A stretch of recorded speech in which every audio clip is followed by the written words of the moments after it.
Yo no me gradué en la universidad. En medio de la crisis de Venezuela, yo estudiaba ingeniería agronómica, no tiene nada que ver. Okay. No, está bien. Dejé la universidad, me puse a trabajar, no alcanzaba, decidí emigrar. Pero yo digo que mi universidad ha sido la silla de la barbería. La cultura del negocio es lo único que te permite no estar y que las cosas que sigan sucediendo como cuando tú estabas. Así mismo. Si no existe cultura en el ese negocio... es de los retos más grandes que hay es ese. Cuando se va el fundador, digamos, o cuando se van los que iniciaron el negocio, para mantenerlo y para que siga como tú lo creaste, tienes que tener y mantener esa cultura. Eso es una consecuencia de un cúmulo de eventos que me llevaron a donde estoy hoy y una historia de éxito bien interesante que obviamente, aunque cuando la digo yo mismo no me agrada decirlo, pero hace 10 años, no han pasado 10 años, ya casi 10 años, llegué a Panamá y literalmente entré al aeropuerto con una maleta. Cuando pesé la maleta en el counter, pesaba 7 kilos. Eso es todo lo que traías. Era todo lo que traía. Yo quiero darle la bienvenida a una persona que, bueno, algunos no lo conocerán, otros sí. Él se llama Nerio Mendoza. Y voy a usar un término, pero que esto va mucho más allá. Pero para simplificarlo, diramos que Nerio es un barbero, pero que ha llevado el concepto de ser barbero para mí a otro nivel. Sí, en eso estamos. En eso estás. Y yo te voy a pasar de vuelta a ti la palabra para que tú me digas a mí, si yo te pregunto a ti, ¿quién es Nerio Mendoza? ¿Quién es? Tú mismo preséntate y descríbete, porque a veces uno cree que está presentando a la persona y lo está haciendo de una manera magnífica, pero a veces uno se queda corto o no es lo que realmente la persona cree que es o siente que es. Vale. Bueno, no es una pregunta que te hacen todos los días, la verdad, porque presentarte a ti mismo es como... No es fácil. No es fácil porque tú puedes pecar de demasiado humilde. No seas humilde. A mí me pasaba eso en política, me hacían esa pregunta. Pero también puedes fallar de egocéntrico, ¿no? Y creo que no es lo que yo estoy buscando, ¿no? Sí. Pero tampoco te quedes corto, ¿no? Sí, yo creo que mi persona, por supuesto, yo soy un ser humano y es lo primero, soy cristiano, practicante, y eso ha definido mucho de lo que he hecho en mi vida. Y soy migrante, también eso ha definido mucho lo que he hecho en mi vida. Obviamente conocemos toda la historia de lo que ha pasado de venirse de Venezuela a diferentes países, en mi caso a Panamá. Venezolano, eres venezolano. Obviamente se te nota en el acento, sí, pero en la cara no se me nota, pero en el acento sí.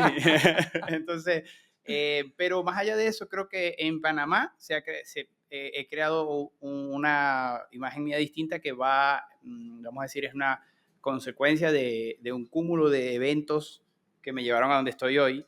Y una historia de éxito bien interesante que obviamente, aunque cuando la digo yo mismo no me agrada decirlo, pero hace 10 años, no han pasado 10 años, ya casi 10 años, llegué a Panamá y literalmente entré al aeropuerto con una maleta. Cuando pesé la maleta en el counter, pesaba 7 kilos. Eso es todo lo que traías. Era todo lo que traía. Uh-huh. Y traía $500 que te piden efectivo para demostrar tu solvencia, que eran prestados. El pasaje era lo único que había comprado con dinero que lo habíamos entre familia logrado recolectar. Lo demás era prestado. Entonces, ¿qué significa eso? Que a donde estoy hoy, que el negocio tiene 3 sucursales, que somos 30 y tantos de colaboradores, que vivo una vida muchísimo más tranquila ahora, tengo más tiempo libre, tengo un bebé que va a cumplir 1 año este mes y puedo pasar tiempo con él. Me casé aquí, conocí a mi esposa, es venezolana, pero la conocí aquí. Parte del negocio es mi socia, mi hermano y su esposa son mis otros socios, somos 2 parejas. Y como que esa historia ha definido mucho quién soy, porque al final es lo que más impacta a las personas cuando me conocen. Por supuesto, soy barbero, ejerzo la profesión todavía, 2 días a la semana solamente como barbero directamente. Ajá. Y los otros días ya sí estoy como la gerencia. Así que también gran parte de lo que soy lo construí en la silla, porque la estábamos hablando aquí antes de empezar, y es que esto es muy interesante, este compartir de podcast, porque... es conocer la experiencia de otro, la historia que otra persona tiene, que todo el mundo tiene historias increíbles. Muchos no la comparten, muchos no salen en videos ni en redes sociales, ni escriben libros, pero en verdad hay historias muy interesantes de las 10, 15 personas que llegan todos los días a la silla que durante años he atendido yo. Entonces eso también me ha nutrido muchísimo. Yo no me gradué en la universidad. En medio de la crisis de Venezuela, yo estudiaba ingeniería agronómica, no tiene nada que ver. Pero, no, está bien. Dejé la universidad, me puse a trabajar, no alcanzaba, decidí emigrar. Pero yo digo que mi universidad ha sido la silla de la barbería. La silla. ¿Y por qué? Porque la gente ve a alguien que ha logrado un nivel de éxito y a veces tiende a pensar que las cosas son fáciles porque está viendo el resultado y no está viendo el proceso o no está viendo el trabajo. Y yo siempre digo que la gente subestima lo que toma llegar a donde llegan las personas difícil verlo, que han logrado un nivel de éxito. Pero tú hablaste de que viniste hace 10 años a Panamá como migrante de Venezuela. Vamos un poquito para atrás. ¿Por qué te viniste a Panamá y qué esperabas cuando te viniste para acá? O sea, ¿qué tenías en tu mente? Porque estoy seguro que no era voy a Panamá a abrir una sucursal o abrir una cadena de barberías. Eso no lo estaba. Barbero, ese es el primer punto. No eras barbero, eras semi-ingeniero agrónomo. Exacto. Te montas en un avión, llegas aquí con 7 kilos de equipaje, $500 endeudado. 32 kilos menos de peso. Ok. No sé, pueden haber. Está bien, está bien. ¿Por qué vienes? Y a mí me gusta a veces hacer esa pregunta cuando alguien migra a Panamá. O sea, ¿cuáles eran tus expectativas cuando te viniste para acá? Bueno, la verdad es que mis expectativas no eran muy altas. Lo que pasa es que... o sea, estabas pensando más en salir huyendo de pensar en qué ibas a hacer donde estabas llegando. Obviamente estaba pasando un momento muy, muy cumbre, año 2016, había mucha escasez, había una devaluación gravísima, inflación muy rápida. Te voy a poner un ejemplo práctico. Antes de venirme, yo monté un puestito de vender allá, en Venezuela. De tipo los que están aquí en Vía España. Compraba huevos para vender, el cartón de huevos, lo primero que compré me costó 800 bolívares y 4 meses y medio después, el último que compré antes de cerrar me costó 12.000 bolívares. Entonces... Chucha. ¡Qué locura! ¿Cómo tú puedes sostener un negocio de esa manera? Es imposible. O sea, cada vez que yo vendía con 300 bolívares arriba o 30% de ganancia, cuando iba a comprar, era más caro comprarlo que lo que yo lo había vendido. Entonces, eso era más o menos la condición que había en ese momento. Estábamos pasando hambre. Pero siempre tuviste ese, digamos, espíritu de emprendedor. Porque sí, creo que... Se ve que lo tienes. Porque... Sí, mi papá fue empleado toda la vida, pero toda la vida dijo que no fuéramos empleados. O sea, siempre nos decía, él trabajaba en la petrolera y nos decía, hijos, no sean empleados. Y mi mamá sí era emprendedora. Mi mamá tuvo su propia academia de música. Por varios años, y después que el paro petrolero, sus clientes eran de la mayoría de la petrolera, en la zona donde vivíamos, se quedó sin clientes, cerró la academia y intentó muchos negocios. Mi mamá siempre fue emprendedora y mi papá era empleado, pero siempre decía, vamos a hacer negocios, no hay que trabajar para otro, y ese mensaje desde muy niño estaba en la mente. Y entonces, eso fue, vamos a decir que fue una espada de doble filo. Ahorita es una maravilla, pero eso me hizo que yo no pudiera ser empleado, me costaba demasiado ser empleado. Yo en Venezuela no duré más de 3 meses en un empleo, nunca. Me cambiaba de trabajo, buscaba otra cosa que hacer, porque no me sentía cómodo con 15 y último un horario. Además que, bueno, ganábamos una miseria, pero no me sentía cómodo. No tenía esa flexibilidad. Bueno, la gente cree que los empresarios o los emprendedores tienen flexibilidad, pero creo que trabajan más todavía. Sí, trabajamos más, pero... Esclavos, pero están haciendo... Esclavos de tus propios proyectos. De tu propio negocio. Y de tus propias decisiones. Así mismo. Tú estás ahí porque quieres estar. No estás ahí porque estás obligado a un horario a cumplir, hacer exactamente lo que diga tu jefe, que son dos maneras distintas. Pero te digo que es una espada de doble filo. Hay gente que siendo empleado le ha ido maravillosamente bien. Sí, que han creado un futuro... ninguna es mejor que la otra. Sencillamente, una es para una persona y otra es para otras personas. Exactamente. Y bueno, en ese momento de necesidad, crisis, estábamos pasándola muy mal. Estamos hablando de que, recuerdo que un día llegar a mi casa, 22 años tenía yo en ese momento, llegar a mi casa, yo fui al mall a visitar a mi hermano que estaba en el trabajo, él sí era barbero, mi socio, y en el mall... ¿Tu hermano sí era barbero? Mi hermano sí era barbero. Okay. ¿El que está aquí en Panamá ahora que es socio tuyo? Sí, correcto. Okay, mi familia, mi abuelo es barbero. Okay. Bueno, está jubilado ya. Bueno, mis tíos son barberos. En una barbería en un pueblito donde está mi abuelo, mis tíos trabajaban ahí, yo me crié en una barbería, solo que no había cortado cabello. O sea, que el único que no era barbero eras tú. De los pocos que no eran, era yo, correcto. Yo decidí ser barbero cuando llego a Panamá y empiezo a trabajar en otras cosas, ya eso lo veré. Pero bueno, el caso es que yo decido, obviamente, en medio de esa crisis, una de las cosas, de los 2 momentos me hicieron decidir salir de Venezuela, más que elegir Panamá, porque al final era salir para donde sea. Donde fuera. Ajá. Entonces, uno fue ese día, yo estaba en el mall y mi zapato se rompió, literalmente mis zapatos tenían huecos abajo todo, porque tenía que caminar mucho, es muy caliente la carretera en Maracaibo, yo soy de Maracaibo, y el zapato se desgastaba y no tenía dinero para estar cambiándolo. Entonces yo usaba doble media, me la doblaba así para que el pie no se lastimara con la carretera. Wow. El zapato explotó, o sea, literalmente se rajó de una manera que ya no lo podía. Ajá. Entonces fui al salón donde estaba mi hermano, pedí cinta plástica, le puse cinta plástica al zapato y ahí me fui. Me monté en el bus, llegué a la barriada de mi casa y cuando iba caminando hacia mi casa, yo yo iba con las lágrimas en los ojos porque el zapato se iba rompiendo y yo veía la mirada de las personas. Viéndote con el zapato roto. Claro, alguien está sentado al frente de su casa y voy caminando yo y el zapato está haciendo el man está viendo el zapato. ¿Y tú ibas llorando? Y yo iba llorando. Porque yo viví una vida muy buena cuando era niño. Mis papás trabajaban en la petrolera, vivíamos cómodamente. Claro. Y yo decía, ¿por qué yo estoy en esto? O sea, ¿por qué yo estoy aquí en esta situación si yo tengo energía, yo tengo ganas de trabajar, yo toco piano, tocaba música también por ahí, eventos, y en la iglesia me daban un bono por apoyar también. O sea, hacía muchas cosas y no me rendía el dinero, no tenía plata para nada. Y el segundo momento que recuerdo que me hizo decidir salir fue la primera vez en mi vida que pasé hambre entero un día y no tenía dinero ni para comprar hielo, porque esa casa donde estaba viviendo no tenía nevera. Habíamos alquilado una casa, no teníamos línea blanca, entonces tenía que comprar hielo para hacer agua fría. No tenía para comprar ni un hielo, ni un pasaje para ir a casa de un amigo que me ofreciera un almuerzo. Que amigos tenía y sí nos ayudábamos y tal, pero yo estuve todo el día sin comer nada y sin tomar agua fría hasta que llegó mi hermano como a las 9 y pico de la noche del trabajo y, hey, ¿qué pasó? No había comido nada, y salimos a comprar algo. Él tenía dinero. Pero estamos hablando de 24 horas sin comer. No, hay gente que lo ha pasado mucho peor. Pero ese momento para mí fue, yo no tengo que seguir aquí. O sea, no tiene sentido que yo siga aquí. Si yo tengo energía, tengo ganas, yo soy una persona capaz, ¿por qué yo tengo que estar pasando? O sea, en ese momento te diste cuenta que tenías que salir de ahí. Yo tengo que salir de aquí. O sea, esto no puede ser. Y de mis hermanos ninguno había salido. Y mi mamá también estaba en un momento de necesidad. Ella no nos podía ayudar, nosotros no la podíamos ayudar a ella. ¿Cuántos hermanos tienes? Somos 3. Uno está en Venezuela, el mayor. Y bueno, ese fue como ese. Obviamente, ¿qué hago? ¿Para dónde voy? Entonces empecé a investigar. Yo me quería ir a Argentina, gracias a Dios que no me fui. Después sabemos lo que pasó en los últimos años en Argentina. El pasaje para Argentina era $700. El de Panamá costaba $135. O sea, tú te fuiste tú acabaste aquí porque era el pasaje más barato que encontraste. Wow, además de un par de primos que se habían venido. ¿Tenía gente conocida aquí?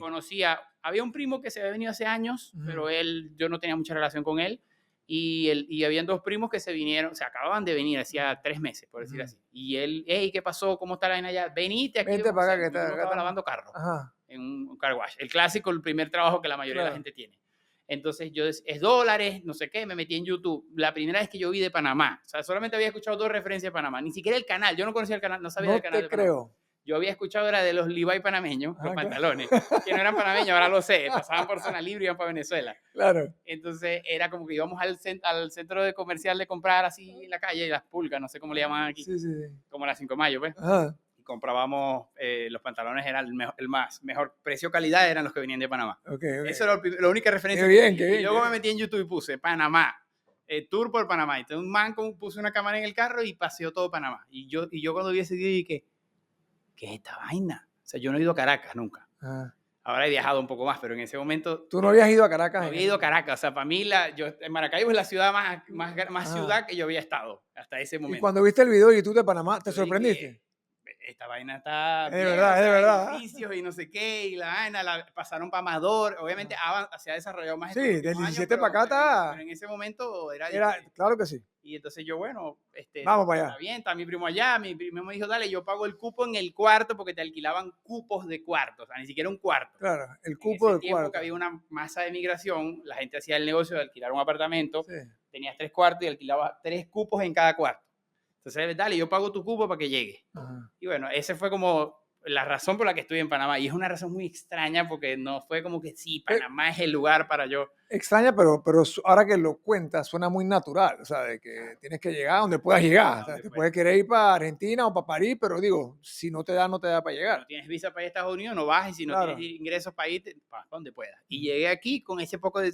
¿Viste? Esos $336 fue lo único que nosotros pudimos conseguir. Que además es otro cuento porque es un cuento milagroso que pasó. Bueno, no sé si tenemos tiempo para contar. Sí, claro que sí. Bueno, resulta que cuando yo decidí ir, me pongo una fecha, todo, reunimos los 500, me lo prestaron. Yo en la iglesia tenía amigos y empecé a pedirle a todos de que, hey, me voy del país. Y tú le decías, me voy para Panamá. Me voy para Panamá, préstame dinero, tal. Unos me prestaron 20, 30, 50. Y mi cuñada, mi socia, su tío le había dado dinero para ella irse también. Pero ella estaba todavía allá. Ella estaba allá y le había dado $200. Ella dijo, yo no me voy a ir sola. Toma los 200 tú. Y para que hagas un chequeo ahí, no sé cómo te esa vaina allá. Cuando ustedes estén allá, yo me voy. Entonces ella me dio los 200 de ella, más los otros 300 los conseguí así. Una tía me prestó 50 y 250 fueron como 10 personas me prestaron esos 250. Entonces, muchos amigos de la ¿Tú te viniste solo? Yo me vine solo. ¿Sabes? Mi hermano vino después. Pero poquito después, como un mes después. Bueno, entonces yo reuní... Tú eras la avanzada. Yo era así, y mi mamá estaba un poco frustrada porque yo soy su hijo menor de 22 años. Ninguno habíamos salido del país. El bebé, claro. Y ella decía, pero ¿por qué se va a ir mi hijo pequeño? ¿Por qué no se va el grande primero? Claro. Entonces, bueno, como toda madre, obviamente su niño pequeño... Sí, el bebé. Todo. Y creo que influye mucho el hecho de que si tú como familia nunca has salido del país. Estamos hablando de que yo no tenía ningún familiar que hubiera salido del país. O sea, ningún hermano, primo, tío, abuelo que hubiese salido del país. Nadie cercano, directo. Nadie había salido nunca del país, excepto esos 2 primos que se acababan de ir.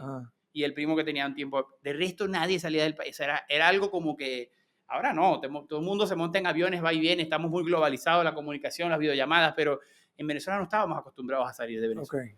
Entonces, ella lo veía como muy peligroso. Sí, había riesgo, ¿no? Entonces, yo reúno todo. Buscamos una persona que tipo agencia de viaje, que sí, yo compro los pasajes, te lo consigo barato. Un cliente de mi hermano en la barbería, el man dice que sí, le dimos la plata. Bueno, cuando llega el día de irme, el tipo no aparecía y no teníamos el pasaje. Supuestamente él nos había comprado el pasaje, nunca nos pasó el pasaje, no contestaba.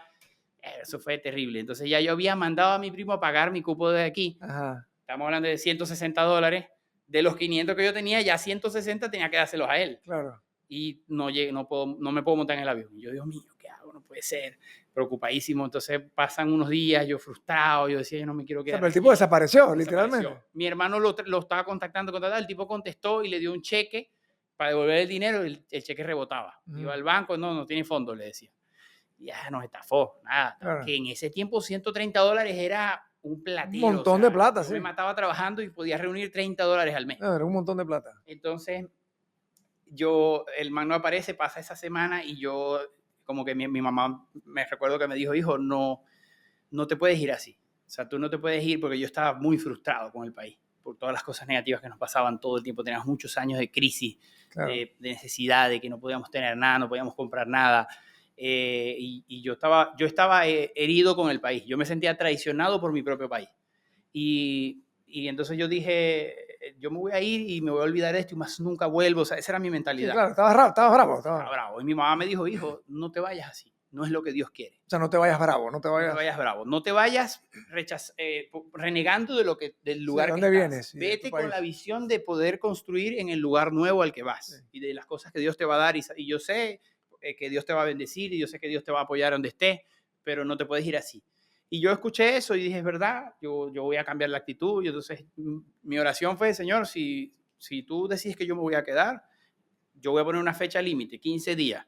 Si había pasado casi una semana. Si la segunda semana, el siguiente 2 domingos, no tengo la resolución de lo del pasaje, yo no me voy porque tendría que llegar allá, pagar el cuarto del mes que ya corrió y pagar el siguiente mes de cuarto. ¿Cómo hago después mis gastos diarios y tal? Dije, si pasa esta fecha, domingo no me voy. Y me voy a quedar con una buena actitud. A seguirlo intentando, a seguir trabajando para tratar de salir adelante. Yo cambié mi actitud en eso.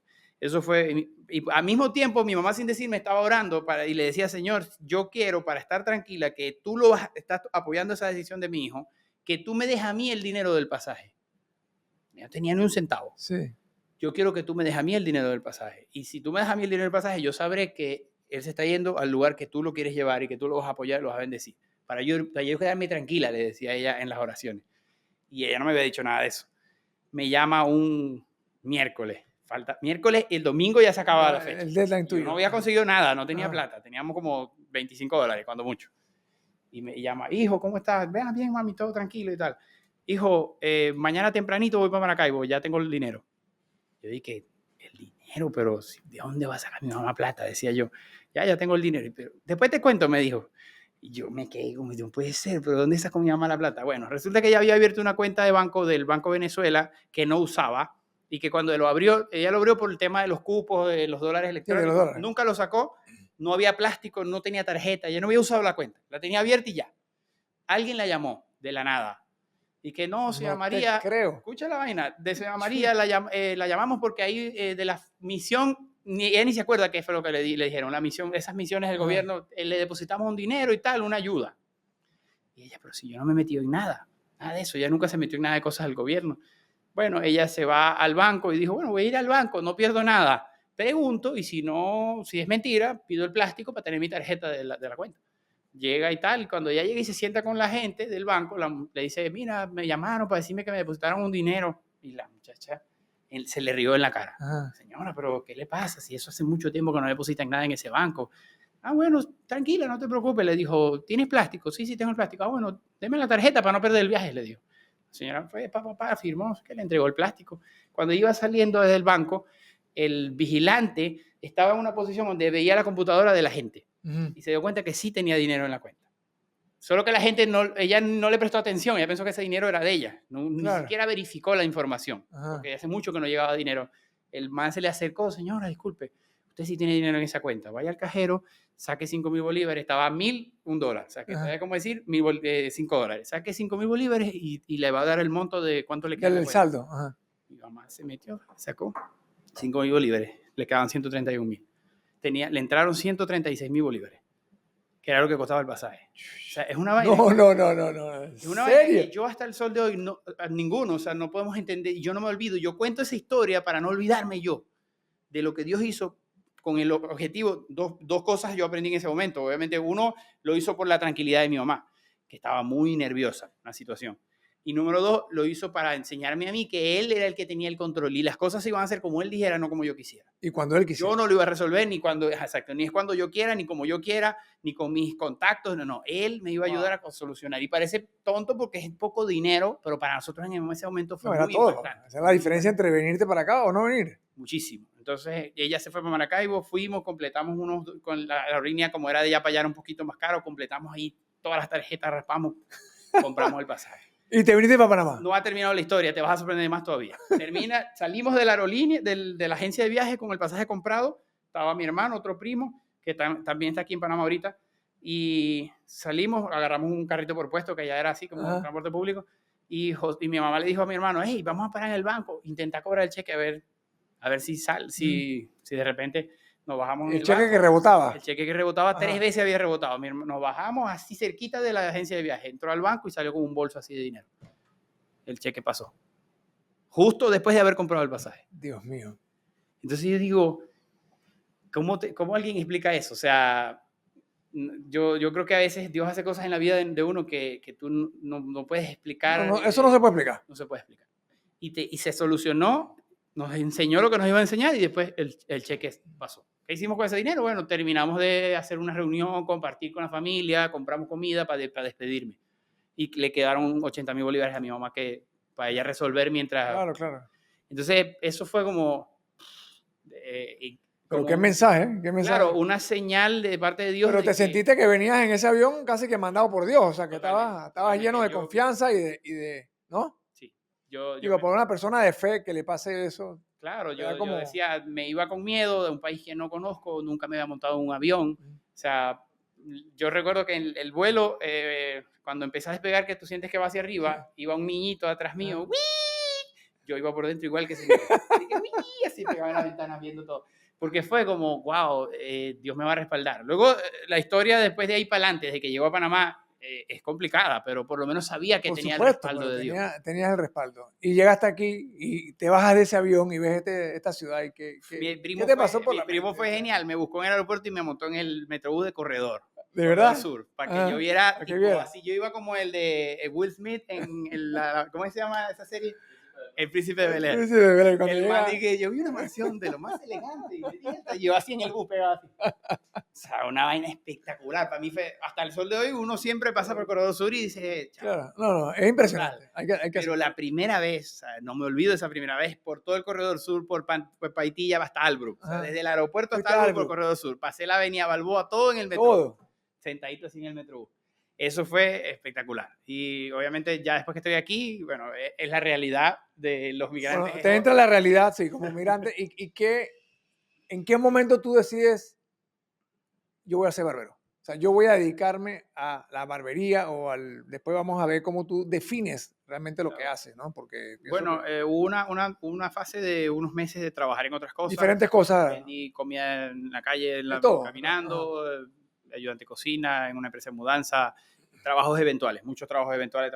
Obviamente yo estaba en ese plan de que trabajaba A veces me salía trabajo, a veces no me salía. Me alcanzaba para lo básico. ¿Eso era para pagar y ahorrar un poquito o nada más para pagar? Para pagar el cuarto y comer. Para vivir, más nada. Entonces yo decía, no puede ser, no puedo seguir así. Uno de los trabajos más largos que tuve fue en una empresa de eventos que montábamos tarimas y eso, y me pagaban por hora, trabajaba muchísimo, pero me iba bien. Era como algo relacionado a la música.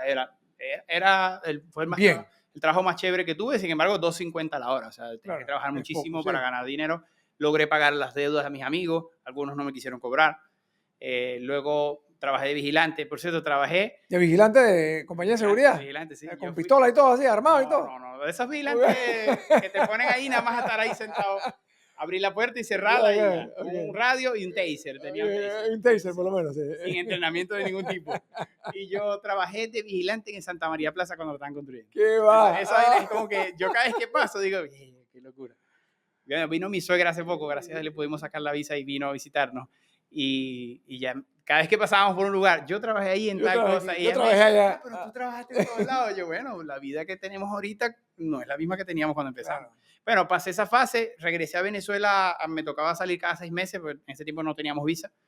Salgo con mi hermano se va a casar con mi cuñada, que es mi socia. Pero ya tu hermano había venido. Mi hermano vino como un mes después que yo. Lograron vender un carro que tenían dañado, pero le sacaron un dinero y él se montó y se vino. Y cuando él llegó, ¿ustedes vivían juntos y hacían todo? Vivíamos juntos, sí. Okay. Él sí era barbero. Entonces él entró a trabajar en barbería desde el principio. De salida, ok. Así que a los primeros días yo fui con él a buscar meter hoja de vida, no sé qué, y consiguió un buen trabajo. Okay. Entonces él estaba tranquilo, reunió, se iba a casar para traerse a la esposa, se casaron, yo estuve en la boda, se vinieron y yo decidí quedarme a aprender barbería en Venezuela. Dije, yo no puedo trabajar, yo trabajaba muchísimo por $20 diarios. O sea, yo podía hacer una jornada de 12 horas de trabajo reventándome para ganarme $20. Y yo decía, no puedo estar toda la vida en esto. Entonces, por supuesto, la expectativa era esa. Porque, o sea, cuando me preguntaste qué tenía en mente, qué era lo que yo no esperaba hacerme millonario ni nada por el estilo. Yo esperaba ganar $20, 10 para mí y 10 para mandar para mi familia. Ni siquiera, porque el tema de la moneda, uno mandaba 10 quincenal y era una ayuda. Sí. O sea, no tenías que mandar mucho dinero realmente. Era para vivir, comer bien, tener un techo, ya. ¿Y mandabas plata para donde tu mamá? Mandaba a mi mamá dinero y ellos para poder ayudar, por lo menos para comida, porque nunca le hemos mandado para lujo realmente. Pero nosotros fue como que después que ya yo salgo de esa primera necesidad, es que empiezo a analizar, voy a pasar toda la vida trabajando así, al mínimo siempre. Y a mi hermano ganaba mejor, estaba en un aire todo el día, atendía clientes, si no había cliente estaba sentado en el sofá viendo series, era un trabajo más cómodo. Sí. Y yo dije, voy a aprender. Me regresé a Venezuela, mi cuñada me regaló, ella también trabajaba barbería, ahorita no lo ejerce, pero en ese tiempo sí, me regaló una máquina y unas herramientas básicas. O sea, aprendiste a ser barbero en Venezuela. Pero fue después de haber estado en Panamá. Claro. Y yo tomé la decisión. Me acordé de mi abuela que siempre... Y en ese momento fue que dijiste, me voy a meter en esto de la barbería. Me voy a meter en la barbería. O sea, porque estabas viendo el trabajo de tu hermano, me gusta esa vaina. Me di cuenta que en Panamá se podía ganar buen dinero siendo barbero y además un punto particular, que te contrataban sin papeles. Ajá. Eso es un punto que yo sé que no es deber ser, pero pasaba porque muchos de los extranjeros somos los que estamos en la barbería en algunas zonas y en otros trabajos, permiso de trabajo, no sé qué, carnet blanco, verde, yo no tenía ni la residencia todavía. Entonces yo decía, Dios mío, era una lucha conseguir un buen trabajo. Me sacaron de vigilante en un puesto que estaba en Punta Pacífica porque la ingeniera me habló conmigo, yo era extranjero, man preguntó si tenía papel, le dijeron que no, me mandaron a sacar. Fuera. Entonces, sí, porque ellos tienen que mantener claro, tienen un protocolo, pero las barberías eran como más relajadas en ese sentido. Y yo dije, yo voy a aprender. Y me fui, estuve unos meses allá, practiqué barbería, con amigos. Mis amigos se dejaban cortar, porque bueno, para ahorrarse el dinero y para ayudarme también. Lo mismo que me prestaron plata, se pusieron de modelo para que yo le cortara el pelo. La mayoría están en Estados Unidos ahorita. Y yo ahí, cuando mi hermano me dijo, haz 100 cortes y te vienes y ya puedes trabajar. Y yo empecé. ¿Cuántos cortes? 100 cortes, me dijo. 100 cortes. Ve YouTube, yo le mandaba las fotos de los cortes, él me mandaba notas de voz, mira aquí. ¿Y cómo fue ese proceso de aprender a hacer barbero? ¿Es fácil? ¿Es difícil? ¿Cómo? O sea... Bueno, es complicado porque hacer cortes básicos, o sea, tipo, ya no trasquilo a la gente, no es muy difícil. Pero luego de eso, hacer profesional son cosas distintas, totalmente distintas. De hecho, yo puedo decir que mi mejor versión como barbero hace 2 años para acá. Es como un arte, porque vas perfeccionando y vas perfeccionando. Mucha información, mucha variedad de estilos de cortes, van saliendo modas nuevas, o sea, no es como que tú puedes... Pero para aprender y trabajar profesionalmente, un año muy disciplinado, practicando suficiente, estudiando suficiente, en un año puedes ser un barbero profesional. Entonces, ese es como decidí, practiqué, me vine, entré a trabajar. El primer persona que me contrató en un salón de belleza como barbero fue un señor que me compraba empanadas en la Vía España. Yo pasaba caminando por locales, ofreciendo empanadas y arepas, tuve 2 veces. y él me compraba. ¿Fuiste ahí a pedirle trabajo? Fui a pedirle trabajo.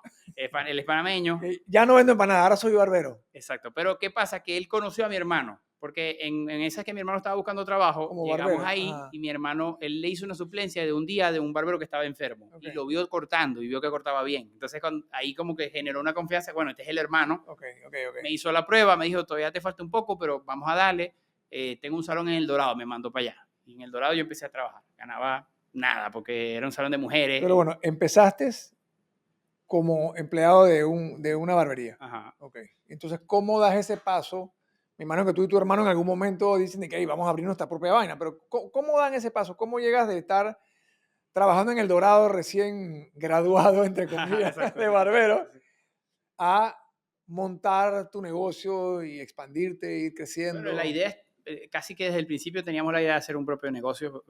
Donde mi hermano estaba le iba bien y decíamos, esto es un negocio posible. Obviamente una vez me recuerdo de una conversación que tuvimos, yo lo visitaba en la barbería donde él estaba y nos sentamos ahí y nos preguntamos un día, ¿cuánto costará hacer esto? Era una barbería tipo... Bien, algo parecido a lo que tenemos nosotros ahora.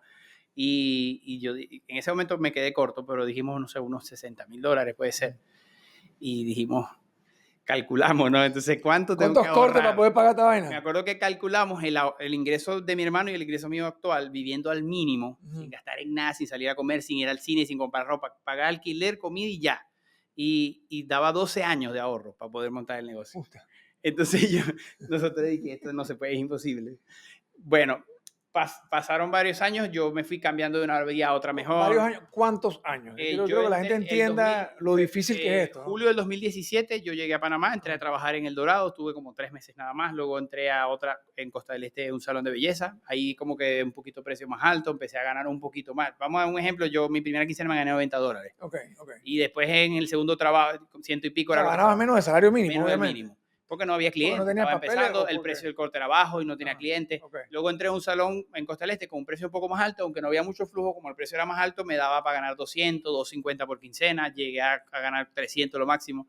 Después conseguí trabajo, yo empecé a hacer videos de barbería, de cortes y tal en las redes desde el principio. ¿Te metiste en redes cuándo? ¿Apenas llegaste? Yo apenas empecé a cortar pelo, yo empecé a hacer videos. Yo tengo videos de mi primer salón de belleza, mi primer trabajo. Yo no cortaba nada, o sea, yo era un man que principiante y yo hacía videos. Porque yo decía, aquí es que yo voy a conseguir el mejor trabajo. Y como mi hermano había conseguido trabajo en un muy buen lugar, yo obviamente eso me daba como un precedente de decir, yo pues, también puedo. Obviamente tengo que mejorar como barbero, pero voy a hacer redes para que la gente me vea. Y yo etiquetaba las mejores barberías de la ciudad en mis videos para que me vieran. A mí me llamaron de la barbería que era la competencia directa de donde estaba mi hermano, por decirlo de alguna manera. Era en ese momento no habían tantas barberías de ese estilo clásico y tal. Eso eran pocas las que habían.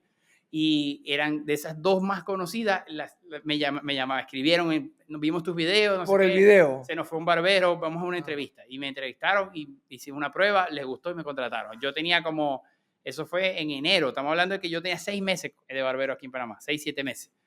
Y me contrataron en un buen lugar. Pero cuando van a hacer una prueba de estas, ¿a quién agarran para cortar el pelo si no saben si tú sabes cortar bien el pelo? No, ¿Quién se deja cortar el pelo en las pruebas? Es un error de muchas barberías. En la barbería... Porque puede salir mal la prueba, ¿no? La barbería te manda a ir con tu propio modelo, que me parece que es un error.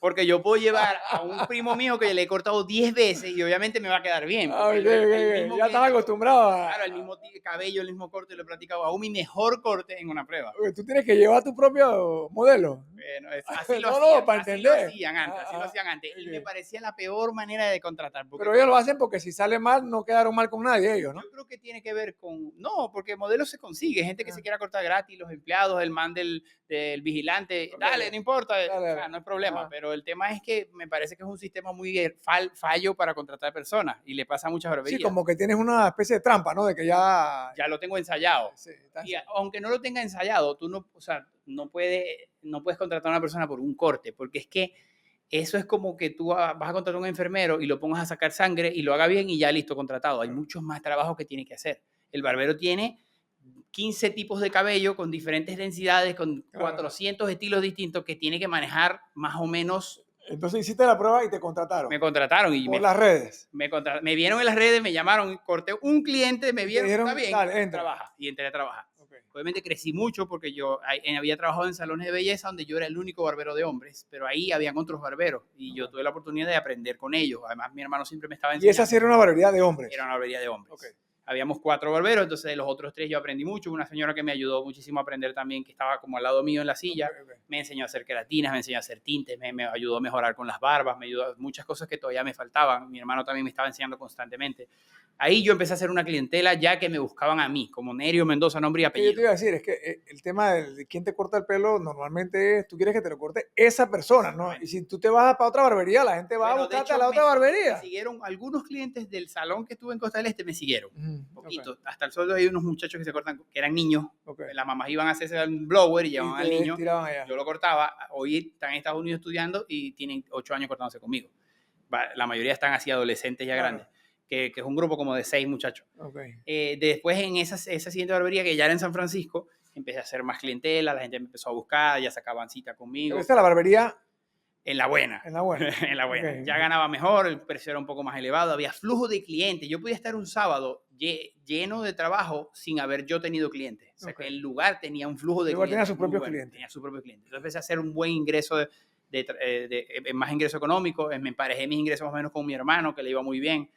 Y fue muy cómico porque tuve 5 meses ahí, estaba en mi prime y me votaron. ¿Te votaron? Me votaron. ¿Y por qué te votaron? Pasa que los dueños, cuando yo la vimos como que wow, la super barbería, tenían unos dueños. Y luego la habían vendido a una señora con la hija. Y ellas estaban administrando bajo una nueva forma de administrar. Y ellas eran un poco inflexibles. Y además eran muy cambiantes. Ponían unas reglas, mañana las cambiaban, pasado mañana las cambiaban sin avisar. Incomodaba mucho a los trabajadores. Y yo era el nuevo, entonces el nuevo era el que vente temprano, llega más temprano, te quieren agarrar el Congo porque los otros no les hacían caso. Sí. Y yo era joven, impulsivo, 24 años, les empecé a responder porque me empecé a cansar de que me estuvieran mandando a hacer cosas que ya yo sabía que tenía que hacer, y le respondí muy mal, en un momento reaccioné, le respondí mal a la hija de la dueña y me dijo, no podemos trabajar así, te tienes que ir. Yo quedé otra vez en el aire. Fue como que no puede ser, o sea, el trabajo que había querido, que lo busqué en las redes, que todo, y me estaba yendo bien y me quedé en el aire otra vez. En ese momento dije, me voy para Argentina, que yo tenía siempre la idea de irme para Argentina, pero no había sacado la residencia. Entonces yo dije, no, voy a esperar, busco otro trabajo de lo que sea, o sea, de barbero, pero en cualquier lugar, saco mi residencia, reúno $2,000, fue mi plan, para tener un plan B. Mi hermano está aquí, siempre va a tener la opción de volver para acá. Y entonces en ese trance busqué trabajo en otro lugar. Y aunque me bajaron los ingresos porque no todos los clientes me siguieron, porque una de las normas que tenía era que no le podía dar mi número a los clientes, no le podía dar tarjeta a los clientes. Eso fue uno de los problemas que hubo. Y entonces los clientes no me podían conseguir. Yo logré darle callado la tarjeta o iba a subir una foto y que, hey, te tagueo en Instagram, dame tu Instagram. Y entonces ya nos seguíamos. Claro, ya te podían escribir un DM o lo que fuera. Entonces cuando entré el otro abril, un grupo de 70 clientes me siguieron. Pero de esos yo atendía 200 personas. Entonces las otras no me pudieron conseguir.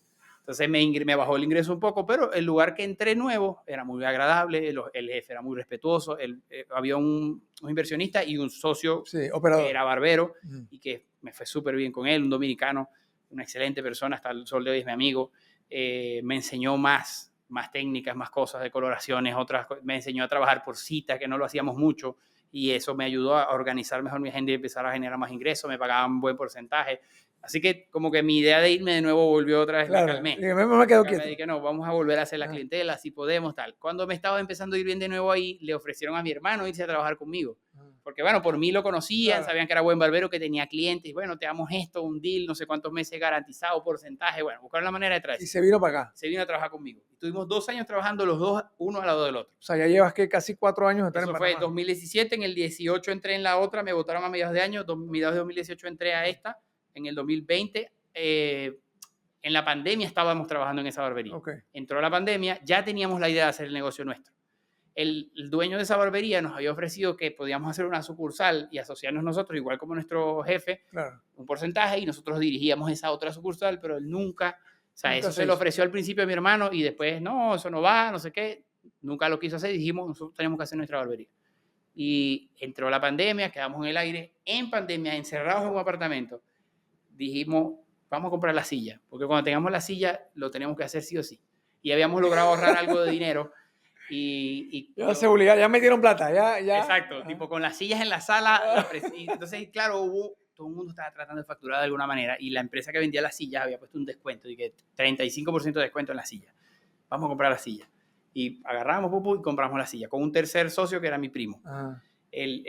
Nosotros hicimos una primera sede, terminó la pandemia, alquilamos un local que también fue barato por la misma pandemia, los proveedores nos dieron crédito, los materiales los vendían barato, la silla la vendieron barata. Aprovecharon la pandemia.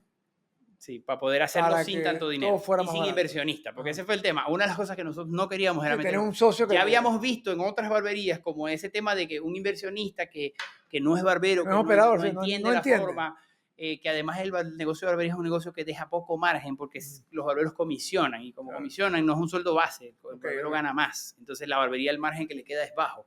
Entonces, el inversionista le cuesta entender que tú inviertas y en 3 años no ganes nada y cuando vas a ganar, ganas el 5%. Entonces, ahí como que... Entonces, cuando se acabó la pandemia, abrieron el local. Abrimos el local. Eso fue en octubre del 2020. En el 20 abrieron la primera barbería. La primera barbería. Okay. Sí. Y ahí ya emprendedor, tu primer negocio en Panamá. Correcto, Mendoza Barber Shop. Ya se empezó a llamar así, correcto. ¿A dónde fue? Eso era frente a Antiburger. Okay. Ese local era de 40 metros, 38 metros, algo así. Tenía 3 sillas, la recepción, un sofá, un lavacabezas y el baño. ¿Y cómo te fue al inicio? ¿Cómo era eso? Maravillosamente bien. O sea, fue una cosa bien particular porque en la pandemia empezó a los barberos, muchos de los barberos de la zona eran venezolanos. Okay. Y muchos empezaron la ola de irse para Estados Unidos. Entonces, ¿qué pasa? Si un barbero tenía 100 clientes y se iba para Estados Unidos, dejó esos 100 clientes en la calle buscando dónde cortarse. Nosotros durante la pandemia, una de las cosas que por las que nos atrevimos a hacer el negocio en esa fecha es porque nos quedamos atendiendo a domicilio con la pandemia y nos iba bien. Okay. La gente igual nos llamaba, veíamos que teníamos una facturación, calculamos entre los 3, mira, estos son los clientes, da para pagar los costos. Tampoco lo hicimos pensando en hacer 3 sucursales, lo hicimos pensando en tener un jefe, porque el jefe nuestro había mudado la barbería en la pandemia. Y entonces era como nosotros, Dios mío, ¿qué pasa si él decide cerrar? No podemos depender de otro. Entonces montamos un local bonito, con las condiciones, y atendemos a nuestros clientes. Y pagamos los gastos y que nos dé para un sueldo, para nuestros sueldos. Eso era el objetivo, o sea, no teníamos una visión. Mi cuñada era la recepcionista, mi esposa lavaba cabello y tenía una mesita para hacer manicure. O sea, ¿los 4 estaban ahí? Los 5, con mi primo. Con tu primo. Entonces, los 4 que estamos actualmente y el otro también que era barbero. Empezamos nosotros mismos a hacer todo. Y nosotros mismos hacíamos redes sociales y nosotros limpiábamos, hacíamos las compras. Mi hermano hacía la declaración de ITBMS él mismo. Le pagó una contadora, no para que le hiciera la declaración de ITBMS, sino para que lo enseñara. No, para que lo enseñara. No necesitas la firma para hacer la declaración de ITBMS. Tú te arriesgas porque si hay un problema te van a... Sí, te van a buscar a ti. Pero tú puedes hacer tu declaración de ITBMS, te la dejé ahí en la plataforma tú mismo. La man dice, dale, yo te enseño. Y el man lo hacía, se equivocó, lo multaron porque lo hizo mal. Pero en ese momento estábamos buscando la manera de hacer todo nosotros para no pagarle para ahorrar, sí. Para ahorrar. Eso sí, desde el día 1 nosotros hicimos sociedad anónima, aviso de operaciones, todos los permisos que teníamos que sacar. Todo bien hecho. Facturamos del día 1 que abrió Mendoza Barber Shop hasta hoy, todos los cortes que se han hecho y todos los productos que se han vendido se factura fiscal por la DGI. Porque como somos cristianos, yo decía, ¿qué va a pasar si mañana a mi papá le dan visa y viene a Panamá y se da cuenta que yo en mi negocio facturo por fuera plata para no declarar impuestos? Eso va a ser una vergüenza muy grande. Mi papá jamás haría algo como eso. Entonces yo dije, yo no lo puedo hacer tampoco. Qué importante los ejemplos de los padres, ahora que soy papá. Porque yo me pongo a pensar en eso y el reto más grande de ser papá. Me alegro que no me sorprende, pero me parece que es una buena lección de vida que hayas pensado en qué pensaría tu papá. O sea, sí.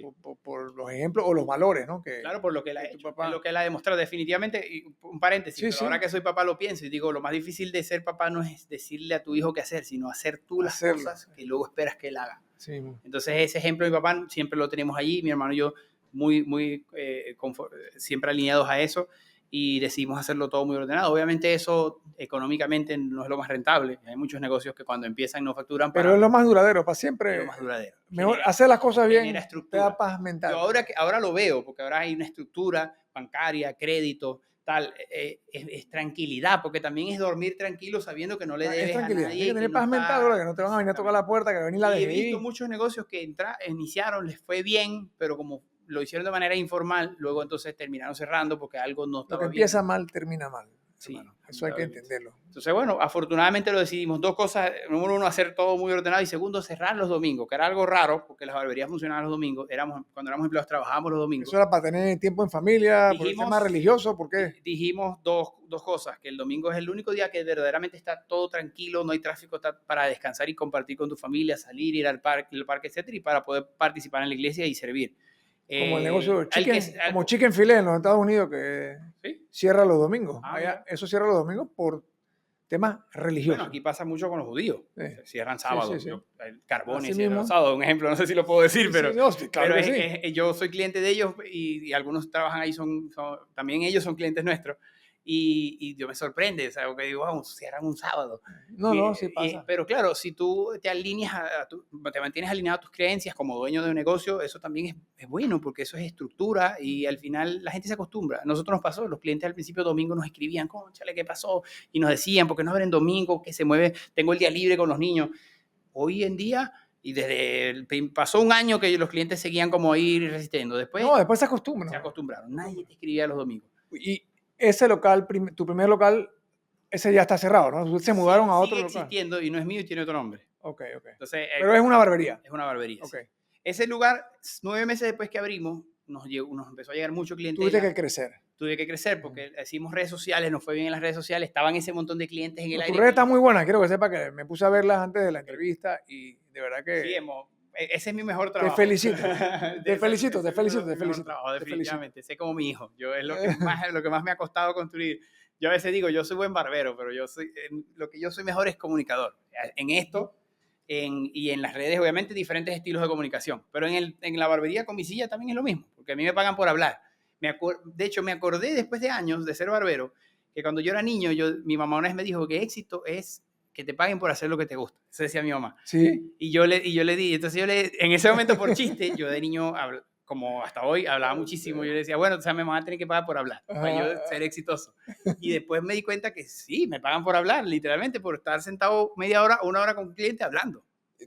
Tú sientes que, porque es lo que yo percibo, o sea, el concepto de ustedes no es una barbería normal, o sea, va un poco más allá, ¿no? Ustedes, sí. O sea, tú tienes, tú le llamas grooming, o sea, ¿qué más para el que está escuchando o nos está viendo? O sea, ¿qué diferencia a la barbería o tu establecimiento de una barbería normal a la que posiblemente yo iba cuando estaba chiquito, barbería Bernaza, que era un tipo tradicional, clásico, a lo que hoy en día la gente se imagina o percibe que es una barbería, porque va mucho más allá de eso, ¿no? Claro, hay muchos estilos de barbería. Hay estilos, las barberías urbanas, que son más enfocadas, o sea, más hacia el lado del estilo urbano, la redundancia de reggaetón y el estilo de ese... Sí, como la calle de San Miguelito, ya toda... hay barberías tradicionales, como barbería Luis, por ejemplo, que es una barbería de adultos mayores, que usaban las navajas estas que las afilaban en el cuero. Algo así era la de mi abuelo, por cierto. Nosotros somos como una especie de híbrido, porque es una barbería, si bien es moderna, porque manejamos estilos modernos, degradados, máquinas, etcétera. Los niños con los estilos que hacen ahora, que son bien raros, pero eso es lo que hay. Sí, no, yo tengo un niño chiquito. Y luego también trabajamos con los estilos a tijera. De hecho, uno de los mayores diferenciadores que nos ayudó... O sea, tijeras en vez de máquina. En vez de máquina. Bueno, no en vez, porque es saber utilizar las dos cosas. Habían estilistas que usaban muy bien la tijera, pero no sabían cortar la máquina. Y habían barberos que eran solo máquina y no cortaban la tijera. Ese fue uno de los dolores, por decirlo así, en redes sociales, que yo más exploté. Porque los mismos clientes me lo decían. Habían clientes que me decían, yo tengo que ir a una barbería, hacerme el fade y que no me toquen arriba, y me voy a un salón de belleza que me corten arriba. Porque el man que hace el fade no corta tijera y me pasa la máquina en el pelo liso arriba. Pero explica eso que acabas de decir, porque no todo el mundo entiende lo que estás diciendo. Es simple. En la parte de los lados. En los lados tú pasas máquina, sea que sea un nivel parejo o que sea ese tipo cero y degradado y tal. Y los barberos de barrio suelen cortar muy bien eso, el fade. Luego el cabello de arriba, como la mayoría de las barriadas, el tipo de cabello es cabello crespo. Tú puedes usar máquina en el cabello, y se lo cortan bajito y usas máquina directamente. Pero cabellos lacios como el tuyo o el mío, ondulados o rizados, ese tipo de cabellos, tú pasas la máquina y va a quedar deformado. O sea, arriba tienes que usar tijera. Y también tú con la tijera puedes darle forma a la cabeza. no lo puedes hacer con la máquina sigue la forma de la cabeza. Si tú te das cuenta, mi corte particularmente, yo trato de que mi corte se vea más cuadrado, más ancho acá y cuadrado acá. ¿Por qué? Porque mi cabeza es así, es ovalada y puntiaguda. Si yo paso máquina, mi pelo va a quedar en la forma de mi cabeza. Pero si yo corto con tijera, yo puedo darle formas en lugares donde no los hay.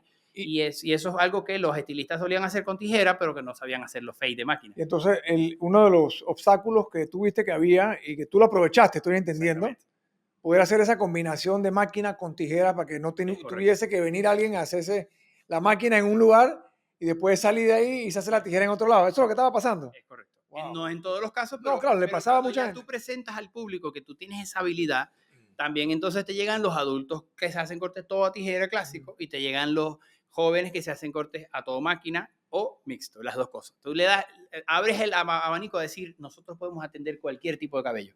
Y en Panamá hay de eso, hay de todo. Sí, sí. Y el tema de la barba, eso es como otro producto. Ese es otro servicio que también se hace con toalla caliente, con unas cremas, con aceites, la afeitada con navaja, todo el tema, máquinas para darle la forma, volumen, dependiendo del nivel de la barba, afeitadas completas también hacemos. No usamos la navaja del cuero, pero desechable, creo que es mejor, pero mejor en el sentido de la bioseguridad. Usamos las navajas desechables, pero en verdad ofrecemos además un ambiente donde no hay música, vamos a decir, para un nicho, sino que tratamos de que sea música lounge, que no incomode a nadie. Es para todo el mundo. Es para todo el mundo, tipo el mall. Es un tono para que la gente pueda conversar y no es el tono de música muy alto. Los barberos evitan conversaciones muy elevadas, el tiki con uno con el otro, es más el espacio yo con mi cliente, compartir con mi cliente en un tono de voz bajo. Se ofrecen bebidas de cortesía, qué sé yo, ¿cómo es? Café, soda, agua con gas, juguitos para los niños. Este es un concepto que hay... Y ustedes están hay otros realmente. Como ese. O sea, nosotros trabajamos en lugares parecidos. Creo que el punto diferencial cuando nosotros logramos de dos momentos donde logramos romper fuertemente en las redes sociales y por lo que nos empezó a llegar mucha clientela, uno en la primera sede y luego agarramos el local de al lado y se amplió y ya no éramos 3 sino 5 barberos, metimos un área de spa y tal. Eso ahorita ya no funciona, pero lo hacía mi esposa, faciales y masajes. Y ese momento como que nos llegó un flujo grande de gente fue con el tema de las tijeras. Promocionar hacer cortes de tijeras fue... Y esa promoción es en redes. En redes sociales. Nosotros no... hemos hecho ahora algunas que otras cosas fuera de redes sociales, pero casi siempre fue Instagram lo que pegó. Y luego hubo una era donde se hizo tendencia en el mundo las asesorías de imagen en base al visajismo. El visajismo es una... Explica eso. Una técnica, ¿asesorías de marca? Asesorías de imagen. Ajá, de imagen. El visajismo. Un poco lo que yo te estaba diciendo ahorita de la forma de la cabeza. Básicamente, el visajismo estudia las formas del cráneo y del rostro y cómo el cabello puede modificar las formas del cráneo y del rostro. O sea, explica. Alguien llega donde ti. Yo llego donde ti. Un ejemplo práctico. Una persona que tiene la cabeza plana. Tú le dejas suficiente cabello en la parte superior, volumen, y luego bajito aquí para que genere una curvatura. O sea, para que no se le vea la cabeza plana. Se le vea la cabeza plana. Una persona que tiene el rostro muy redondo, entonces tú le haces forma cuadrada con el cabello y con la barba. O un rostro muy alargado como el mío, yo no uso máquina al cero en los lados porque se va a ver más alargado. Entonces yo le recomiendo a ese cliente dejar cabello más largo para que sea más ancho el rostro. O sea, tú lo haces como un estudio básicamente de la cara, del algo cráneo. Bien básico porque sí hay muchos de los tipos de cráneo y tipos de rostro. Y no, por ejemplo, yo te llevo donde ti te digo, venga, yo tengo las orejas grandes, entonces no te conviene raparte al cero. Obviamente no lo harías, pero no, claro, por ejemplo, pero es como una persona que me dice, hey, yo quiero este corte y te muestra la foto de un fade al cero, pero el man tiene las orejas, se le dice, claro. Entonces, ese momento que se puso de moda en otros países, en Chile, en Brasil, se puso muy de moda ese tema de hacer videos explicándole a la gente eso. Y luego le mostrabas el resultado final en el video. Yo empecé a hacer videos de eso y eso fue... A la gente le encantó. Una locura en Panamá. O sea, hoy en día muchas barberías lo hacen también porque el primero que lo hice yo no lo inventé. Yo lo vi en otros países. Pero tú aquí fuiste como el pionero. El primero que hice de ese tipo de videos en Panamá fui yo. Y entonces empezamos a hacer esos videos y empezamos a entrenar a los barberos con esa información, porque empezaron a llegar los clientes pidiendo esa asesoría y los barberos no todos lo manejaban todavía. ¿Tus barberos? Nuestros barberos. Entonces en ese tiempo teníamos una sola sede. Ya habíamos nosotros nos separamos de la sociedad con mi primo, vendimos el local, no es nuestro, pero vendimos el mobiliario y el punto. La operación. Él siguió funcionando allá y nosotros, mi hermano y yo con nuestras esposas fuimos y mudamos a La Vía Porras, que existe todavía. Esa es tu primera sucursal. Es mi primera sucursal. Ustedes 4. Después que salieron de la otra. Siguió el mismo nombre, él le cambió el nombre, nosotros nos llevamos el nombre. Es una casa, tiene estacionamiento atrás, eso está muy bien. metimos, en vez teníamos 5, pusimos 6 sillas. El espacio está súper bien. Y ahí empecé a hacer esos videos y empezó a llegar gente. O sea, es muy cool la casa. Tú sacaste un video muy bueno de cómo llegar a cada una de las sucursales. Ajá, está muy bueno. Dron, eso está. Te vas como dándole como explicando a la gente cómo llegar. Eso fue en el año 2022. Okay. Noviembre, finales de octubre del 2022. Ahí abriste Costa del Este. Ya habías abierto. No, inauguramos esa segunda de la mudanza. Venimos allá, nos mudamos aquí a esta casa, inauguramos esa casa en 2022. Y hasta ese momento, importante que la gente lo sepa, hasta todo ese tramo que hemos visto, no me he ganado ni $1 todavía. Eso es importante saberlo. Es decir, vivía de mis comisiones como barbero. Ajá. Mi hermano igual. Y las muchachas de sus sueldos en lo que es. O sea, no te habías ganado $1 como socio, como dueño. Distribución de acciones. Claro, ganancia, tu dividendo. Dividendo no existía. Pero estabas recibiendo ingresos como un buen emprendedor. Exactamente. El ingreso era, yo como barbero cobro igual que cualquier otro barbero un porcentaje de lo que yo facturo.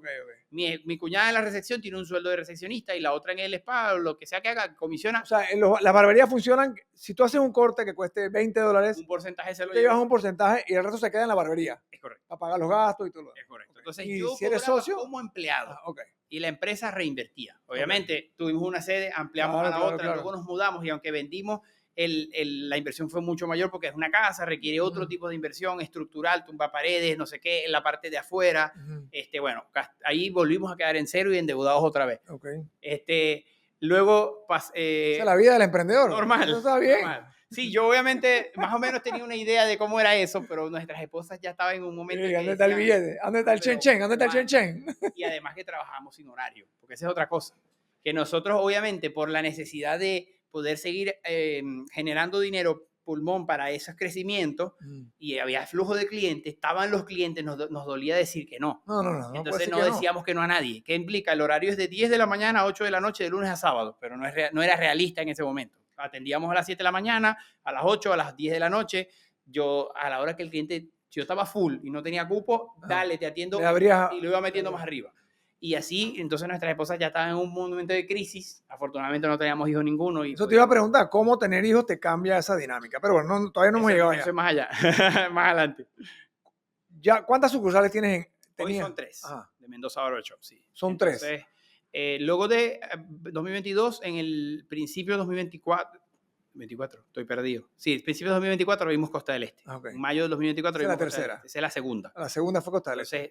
Entonces, Brisas es la que abrió el año pasado. La reciente, ok. Entonces, hicimos Costa del Este y me fui yo a Costa del Este y un primo que ya tenía tiempo trabajando con nosotros desde el principio, que también nos los trajimos, y él está como gerente, como una especie de gerente operativo, claro. Barbero también, pero como que dirige lo que sucede allí, se fue conmigo a Costa del Este y arrancamos Costa del Este. Costa del Este nos fue maravillosamente bien. O sea, fue como... teníamos una expectativa, obviamente, más o menos. ¿Fue mejor de lo que esperabas? Mejor de lo que esperaba, sí. Fue mejor de lo que esperaba. Me entraron 2 barberos que ya atendían en Costa del Este en otro lugar. No tenían tantos clientes, pero tenían una base. Ajá. Mi primo y yo trajimos clientes porque de San Francisco a Costa del Este no es tan lejos y la gente mucho comparte. Había gente de acá que no quería ir allá y se queda por acá. Exactamente. Hay mucho compartido de clientes entre estas dos sucursales. Así que mucha gente empezó a ir con nosotros y después entró ese tema veníamos con ese flujo del visajismo y luego entró una tercera moda en la que también me monté, que eran los pelitos esos para adelante de los niños. Sí. Eso fue que yo empecé a ver que ahora en las redes sociales, en el mundo, en Argentina pasa mucho, que es uno de los primeros que suceden las cosas en redes sociales de habla hispana. De latino, empezaron esos cortes del pelo así todo espelucado para adelante y el fade aquí cortico, entonces los manes se hacen andan por el mall, tú vas al mall y están todos igualitos en Town Center. Sí. Tú vas y los manes y que todos, ahí van 5 pelados, todos el mismo peinado, el mismo molde. El mismo corte. Entonces, me acuerdo de un chiste que un papá me dijo una vez, y que fui a la graduación de mi hijo, no sabía ni cuál era cuál. Y lo reconocí. Ellos subían a agarrar el diploma, todos eran iguales. Entonces, bueno, esa moda, también nos montamos en esa moda. Ahorita estoy buscando cuál es la moda que viene. La que viene. Estoy descansando. Me he dado cuenta que tú surfeas la ola antes de que... Surfeo la ola. Y de hecho eso me lo enseñó una persona que yo me metí a estudiar full de las redes sociales. Era mi departamento desde el principio en el negocio. Fuera de barbero, como dueños, cada uno tenía como un área.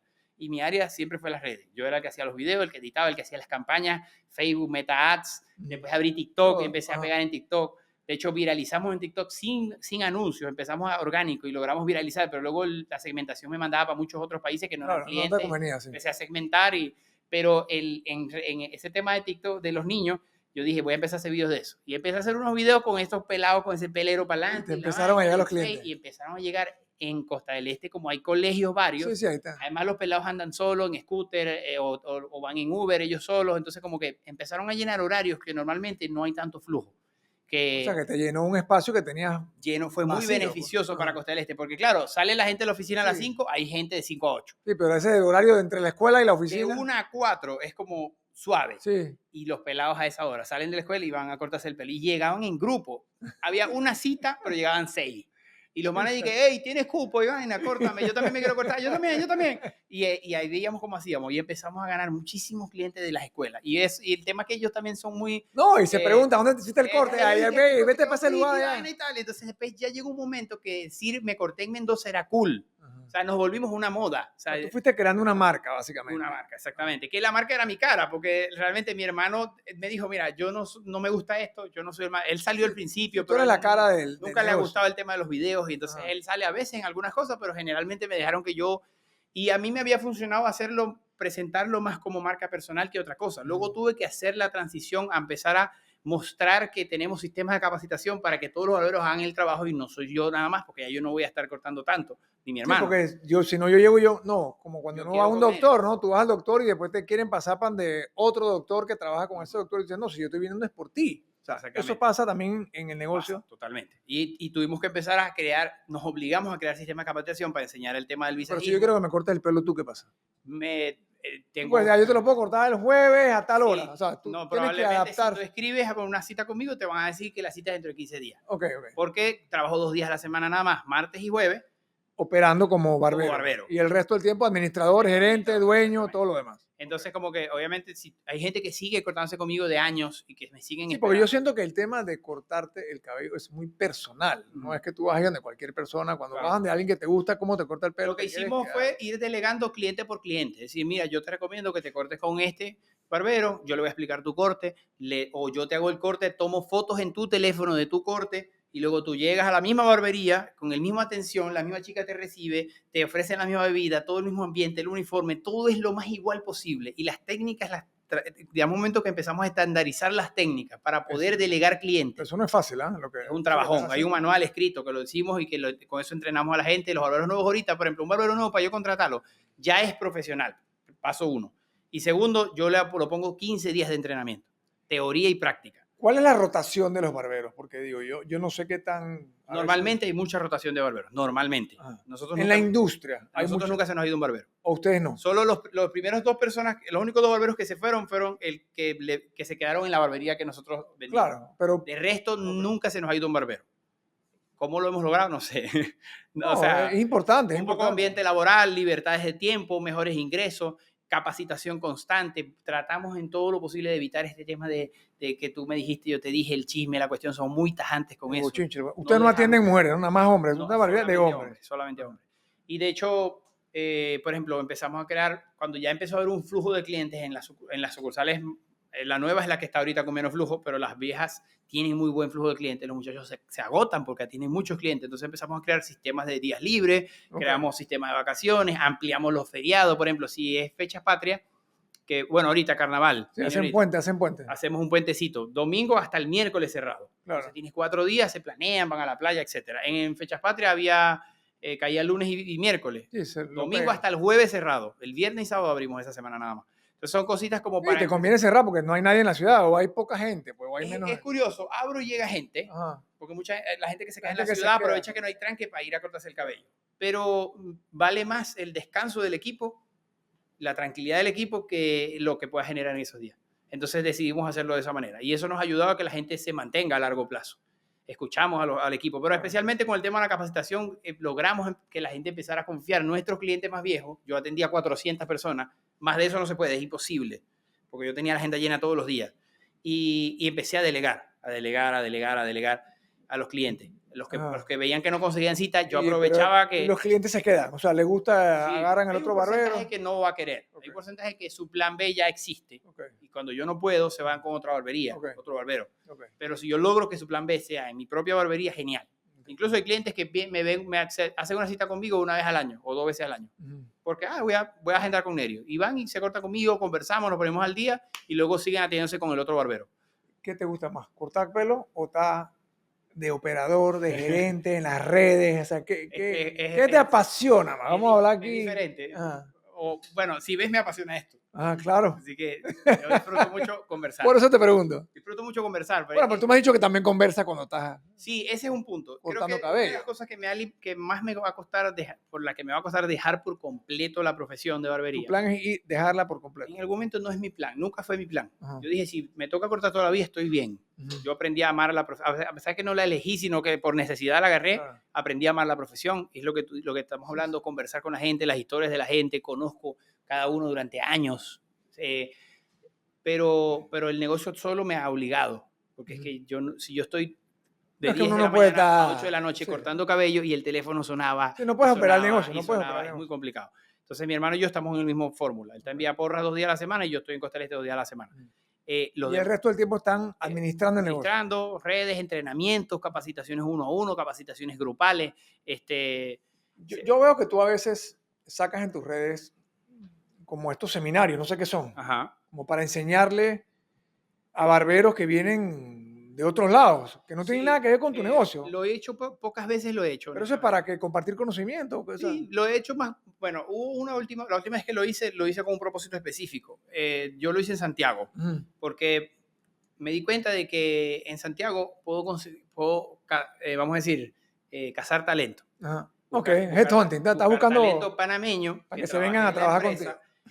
Que están mucho más cerca del estilo de servicio que nosotros que presentamos en nuestro negocio, que el capitalino. El capitalino es más tosco para servir, y eso todo el mundo lo sabe. Sí. En cambio, en el interior, tú ves que son más dados a servir, son más educados, más cordiales, y yo dije, allá puedo conseguir, y tengo un par vistos por ahí, que fui, di el seminario, me quedé con ellos un rato, fuimos a comer algunos, no sé qué, han venido a la ciudad y los he visto, pero ellos también tienen sus propios proyectos. Hasta ahora ninguno ha dicho, me voy para la ciudad. No, a mí me parece interesante porque estás capacitando a tu competencia, entre comillas, ¿no? Claro, están lejos. Pero a la vez estás teniendo la visión de que estás capacitando gente que el día de mañana pudieran trabajar conmigo. Venir a ser parte de tu proyecto. Puede que algunos no utilicen esa información para trabajar conmigo, se la usen para ellos, para sus negocios, y va a haber alguien que en algún momento diga, yo quiero trabajar contigo, y es buscar talento. En verdad, pero en su mayoría los entrenamientos que hacemos son internos, en su mayoría. Porque somos un grupo ya, somos 18 barberos. ¿Cuántos barberos tienes? Somos 16 y mi hermano y yo, a medio tiempo, 18. ¿Y cuántos trabajadores en la empresa en general? Porque aparte de barberos, obviamente... Si no me equivoco, somos 32 personas. Entonces, ahí administrativos, recepcionistas, las que lavan el cabello, las que limpia, las muchachas de... Sí, eso. En las barberías regularmente están los barberos, una recepcionista, una chica que lava el cabello y atiende a los clientes, y hay unas chicas que cubren como los días más movidos, también una segunda que atiende a los clientes, porque a veces hay mucho flujo sábados, viernes. Ahí en la parte de la gerencia nosotros los 4 socios, y hay una persona que nos está ayudando en lo administrativo, y hay un par de eventuales que hacen cositas así puntuales. La limpieza, por ejemplo, ella no es fija, sino que hace las limpiezas profundas de la barbería. Porque las recepcionistas hacen la limpieza día a día, pero la limpieza profunda es otra persona. Entonces, más o menos yo creo que somos 31 o 32 personas. Una de las cosas más difíciles de crecer, y te lo digo como empresario también, es manejar y dirigir gente. ¿Cómo ha sido eso? Porque tú, no sabía. No tienes entrenamiento formal en manejar y administrar personas, que para mí es lo más difícil en todos los negocios de servicio, que es lo que es tu negocio, lo que es el mío también. ¿Cómo fue esa transición? ¿Cómo fue ese aprendizaje? ¿O qué tan difícil fue? Yo creo que la fórmula de nosotros, que está escrita en el manual y todo, nosotros tenemos una visión bien específica, y es que queremos, de alguna manera, si tú te preocupas por el bienestar genuino del colaborador y del cliente también, pero particularmente hablando del colaborador, te preocupas por el bienestar integral genuino de él, el colaborador se comporta en consecuencia a eso. Así es. Y yo creo que eso algunas empresas no lo entienden. Nosotros desde el principio lo hicimos y era fácil hacerlo porque éramos pura familia. Y era el bienestar de mi primo, de mi hermano. Claro, es más fácil hacerlo cuando es tu familia, tu esposa. Entre comillas, ¿no? O sea, es fácil preocuparte por el bienestar de tu familiar, pero es más difícil gestionar porque al haber confianza de familia es más complicado el cumplimiento de las reglas. Es verdad. Eso ha sido, vamos a decir que es una espada, trabajar con familia es una espada de doble filo. Tienes un negocio que es un negocio familiar que tiene retos adicionales, ¿no? Todo el mundo, todos los que hemos estado, sabemos sobre negocios familiares, claro, es un reto adicional. Es un reto adicional. Pero a la vez, como te digo, para este tema del propósito interno de la empresa, crear la cultura de preocuparnos el uno por el otro, por el bienestar de cada uno, eso es una cultura que creamos en el negocio. Empezó fácil porque éramos familia y nos queremos. Luego ya empezaron a entrar personas que no son familia, pero hacíamos todos. Se les trata como familia, pues se les trata. Y estamos hablando de que me preocupo por su familia, por su, obviamente, bienestar económico, por su tiempo libre, por su descanso, si está enfermo, si se siente mal. Incluso, si me da la oportunidad, me preocupo por su vida espiritual. Okay. Así que eso nos ha ayudado y lo hemos ido construyendo. Ahora está escrito, está en el manual de entrenamiento, se les da a los barberos uno por uno, se les da a las recepcionistas, se les da a todo el mundo y luchamos mucho por eso y ha funcionado. O sea, ha funcionado de una manera que los mejores amigos no voy a decir los mejores, pero uno de los muy buenos amigos de los colaboradores son otros colaboradores, incluso claro, entre sucursales. Hay días, fechas así, festivos, puente y tal, van juntos a la playa, pasan el año nuevo juntos, van de viaje juntos, hacen cumpleaños y cuando va el cumpleaños están todos ahí. El baby shower de una muchacha que está embarazada, están todos ahí en el baby shower de ella. O sea, y ahora ni siquiera estamos nosotros ahorita, porque a veces nosotros no podemos, estamos en otras cosas y tú ves en las redes y están 10 colaboradores juntos y son 3 de una sucursal, 4 de la otra. Y es espontáneo, no es que ustedes lo arman ni nada, sino que sencillamente tienen una cultura. La cultura del negocio se logró, que empezó desde 5 personas, 7, 10, 12, 15, 20. Hoy en día el último que entra es mucho más fácil que se integre, claro, que si fuesen todos nuevos. Y el reto de seguir creciendo es mantener esa cultura. Mantener la cultura, sí. Mantener los valores que no son negociables, que no sé cuáles son tus valores. Digamos, te los puedo leer. Me los puedes leer. Léemelo. Sí, básicamente, aquí te lo voy a buscar en el manual, pasa que no lo tenía preparado, pero es curioso porque en verdad para nosotros... No, me interesa porque la gente muchas veces subestima la importancia de los valores en un negocio para que el negocio perdure. Y tú hablaste mucho de cómo... Definitivamente el tema de la cultura del negocio es lo único que te permite no estar y que las cosas sigan sucediendo como cuando tú estabas. Así mismo. Si no existe cultura en el negocio... de los retos más grandes que hay es ese. Cuando se va el fundador, digamos, o cuando se van los que iniciaron el negocio, para mantenerlo y para que siga como tú lo creaste, tienes que tener y mantener esa cultura y esos valores. La misión de nuestra empresa, brindar una experiencia de transformación y cuidado a través de un equipo comprometido que agrega valor, autoestima y confianza a cada persona durante una experiencia de corte de cabello. La visión es ser una empresa que impacta vidas a través de la barbería con un modelo de formación profesional basado en la fe y crecimiento humano que transforme tanto a clientes como colaboradores en mejores personas. Ese es un poco de lo que hacemos. Y el tema de los valores, hay un manual de pilares y pero los valores están...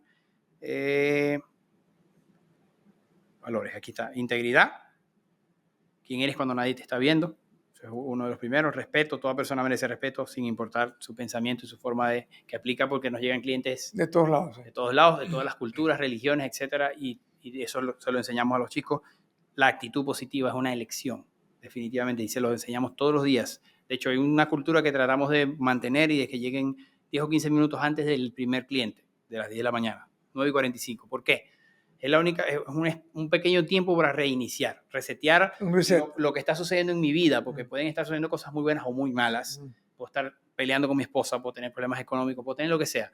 Yo tengo que llegar, dejar eso, peinarme, acomodar mi espacio, tener todo limpio y reiniciar para estar preparado para cuando llegue el cliente. En cambio, si el cliente ya me está esperando cuando yo llego por la puerta, de que ahí está tu cliente, le diga a la recepcionista, sí, ya voy. Es como no me da tiempo. Es verdad. Entonces, reiniciarme y poder todos los días elegir tener una actitud positiva. Y los resultados son magníficos cuando el colaborador que hace eso es una de las fórmulas perfectas para ganar clientes y para mantener clientes. Para retenerlos, si tú vienes conmigo a una cita y yo tengo una actitud positiva, este tipo sí es buena onda. Me gusta. La siguiente vez que tú vienes, yo puedo tener una actitud malísima, puedo estar negativo y tú dices... algo fue diferente. Tal vez ni siquiera te das cuenta exactamente qué cambió, pero dices algo no fue igual. Lo percibes, lo sientes. Esta vez no fue igual. Entonces, eso es muy importante. El valor número 4 es la responsabilidad. Básicamente, asumir todas las responsabilidades de sus roles, no dar excusas, no cometer los mismos errores 2 veces, reconocer tus errores hay una descripción, pero no, para no alargarnos. Y el valor número 5 es tener una vida equilibrada. Espiritual, emocionalmente, familiar, tiempo, no es ganar dinero y ya, trabajar como si quisiéramos ganar más dinero, abrimos los domingos. Incluso había un formato que una vez nos planteamos hacer y era abrir en 2 turnos, 6 de la mañana hasta 12 de la noche. Un turno entra a las 6 y se va a las 2 de la tarde y el otro entra y se va a las 12 de la noche. Ese formato es más dinero para el negocio porque el alquiler es el mismo. Sí, tiene los gastos fijos se mantienen. Los gastos fijos se mantienen y la posibilidad de facturación es mucho mayor. Y abrir los domingos y metes el doble de barbero. Ay, sí, genial, pero es que eso no va consono con la vida equilibrada que queremos. Es verdad. Entonces, y para nosotros también empezamos a construir una vida equilibrada.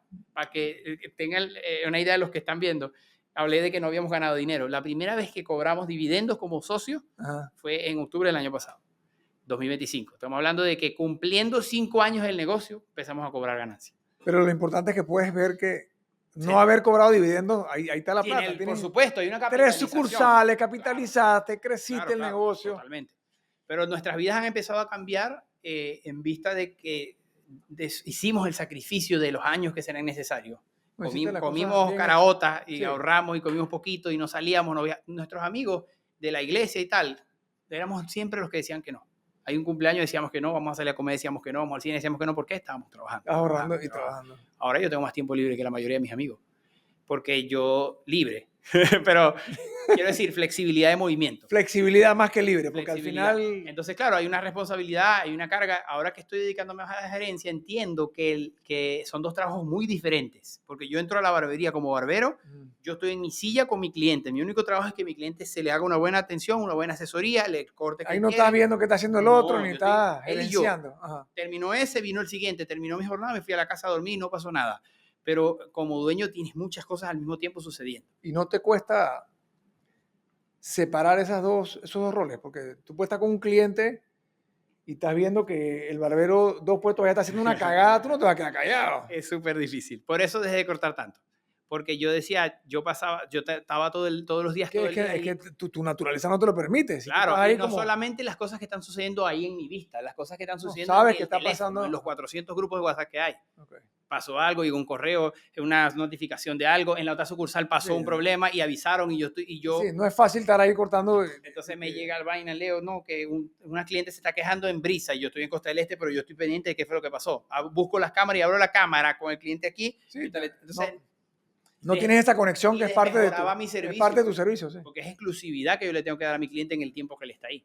Entonces dije, nada, bajó la cantidad de días, los clientes lloraron, se quejaron. Le dije, o te adaptas en los días que yo puedo, o aquí están los barberos, están capacitados, y ha funcionado muy bien hasta ahora. No quisiera dejar de cortar completamente porque me va muy bien.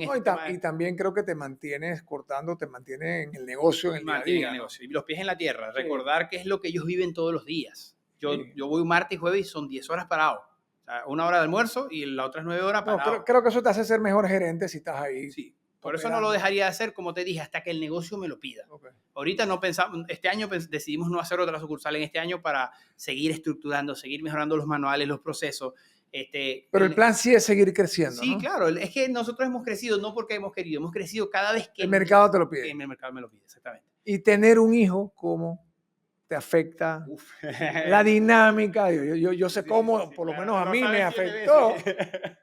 Pero, o sea, tu negocio es un negocio que tú lo has dicho, que te quedas hasta las 10 de la noche, estás creciendo, todavía estás emprendiendo, o sea, no estás todavía en ese nivel en donde... Bueno, afortunadamente nosotros tener hijos lo planificamos, en el sentido de que dijimos... Sí, pero tu esposa también trabaja contigo. Ahorita mismo trabaja como gerente administrativo desde casa. Entonces, eso... Después que tuviste... Ella ya estaba trabajando híbrido cuando se embarazó, pero trabajaba unos días presenciales. O sea, que tiene la flexibilidad de trabajar de la casa. Exacto. Decidimos nosotros, una de las cosas que nos pusimos de meta antes de tener un hijo, primero obviamente en esta generación los papás solemos ser un poco diferentes a los papás no voy a decir la tuya, pero... Yo estaba en las 2 generaciones. En las 2, estás como en el medio. Yo tengo hija de 28 años y tengo un hijo de 8, o sea que... Estás en he sido papá de ambas generaciones. Entonces las generaciones anteriores, obviamente no se puede generalizar, pero la mayoría de los papás, su único enfoque era proveer. Trabajo, pago techo, comida, educación, ese es mi trabajo. Y las mamás se encargan de lo demás. Hoy en día nos exigen otras cosas. Totalmente diferente. Es totalmente diferente. La paternidad es diferente. Entonces yo decía, yo quiero ser un papá presente en tiempo, no solo en dinero. Sí. Porque sí, ya yo cortando cabello generaba buen dinero, el negocio estaba estable y yo decía, bueno, ya puedo cubrir las necesidades de mi hijo.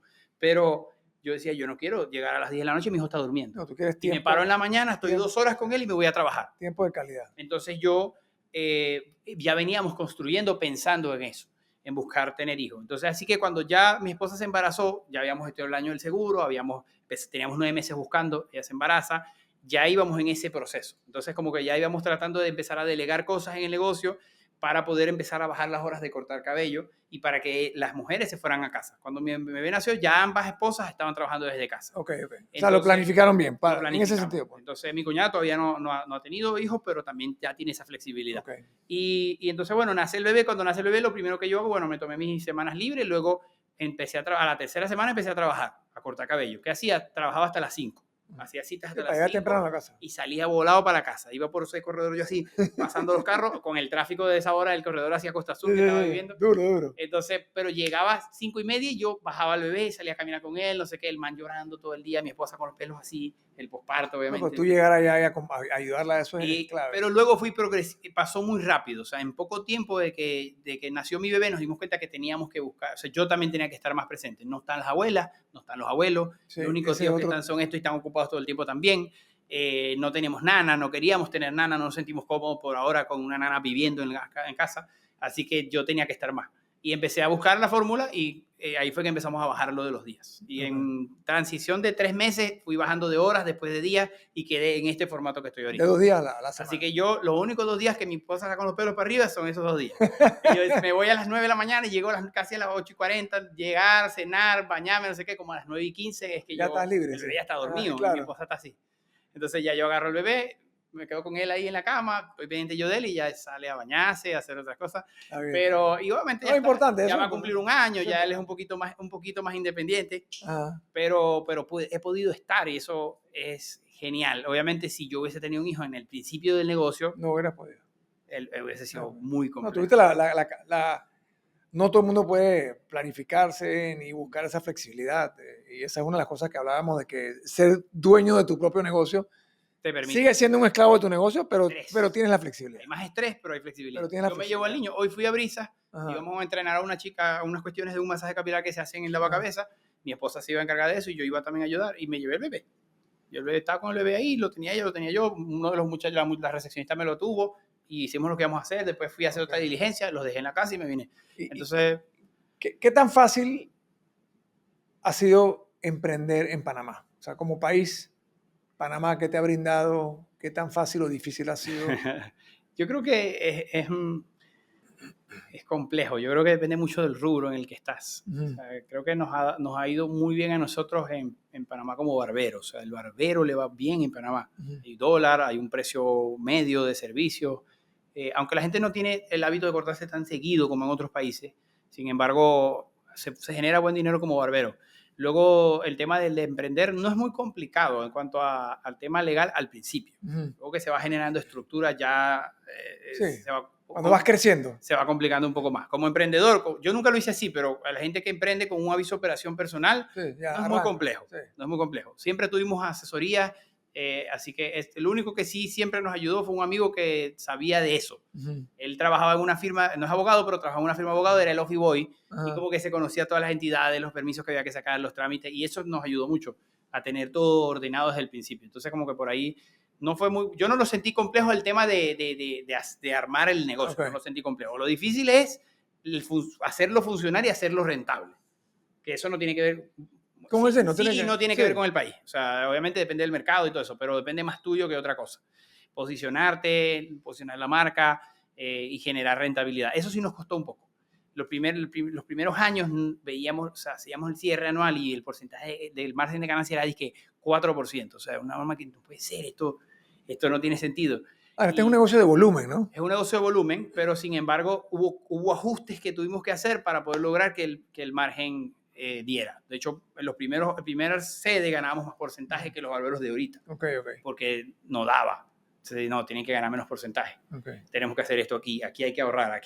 Fuiste ajustando. Además que también se ahorra cuando creces. Cuando tienes varias sucursales hay costos fijos que se mantienen. Claro, los costos fijos los estás dividiendo entre diferentes sucursales. Pero el tema de cosas tontas como suscripción de Spotify, una para los 3, la plataforma de Odoo que usamos para el sistema de facturación, ese sistema te cobra como una mensualidad y puedes abrir sucursales y tiene un costo mucho menor que abrir unas solas. Sí, el costo incremental de cada sucursal. Entonces, eso, cositas como esas han sido buenas para mejorar el margen de ganancia del negocio. Ahora ya la última sucursal hicimos con crédito, ya no estamos abogados todavía. Porque claro, debes, y tú sabes que debes, pero no es lo mismo ver un papel que dice que debes $50,000 y la cuota mensual es baja a estar con las cuentas en cero y cualquier emergencia. No, y ya estás generando para cubrir la deuda, para servir la deuda. Sí. Entonces decidimos hacerlo así porque dijimos, hay que tener un fondo de emergencia. Nunca lo habíamos tenido. Ahora el negocio sí tiene un fondo de emergencia y preferimos usar el dinero del banco para hacer la sucursal que la nueva.